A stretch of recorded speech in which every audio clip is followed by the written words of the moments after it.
یہ رمضان قرآن کا مہینہ ہے، رمضان کا قرآن سے خصوصی تعلق ہے، اس لیے رمضان کے مہینے میں قرآن کی تلاوت، اس پہ تدبر، اس پہ غور و فکر زیادہ سے زیادہ ہونا چاہیے۔ ہمیں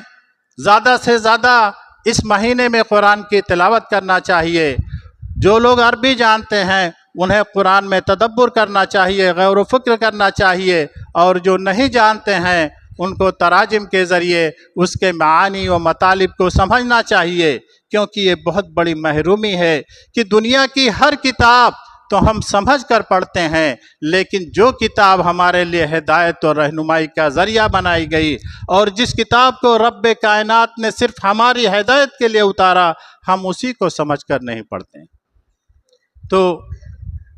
یہ رمضان کی فضیلت ہے کہ اس میں قرآن نازل کیا گیا، اور صرف قرآن ہی نہیں بلکہ بہت ساری آسمانی کتابیں اسی رمضان کے مہینے میں نازل کی گئیں۔ چنانچہ حضرت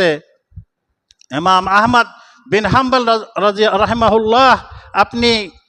مسند میں، اپنی حدیث کی کتاب مسند میں حضرت واصلہ بن الاسقا سے ایک روایت نقل کرتے ہیں، جس میں ہے کہ صحف ابراہیم کو ابراہیم علیہ السلام پر رمضان کی پہلی رات میں نازل کیا گیا۔ اسی طرح حضرت موسیٰ علیہ السلام پر تورات چھٹے رمضان کو نازل کی گئی، اور انجیل حضرت عیسیٰ علیہ السلام پر 13 رمضان کو نازل ہوئی، اور قرآن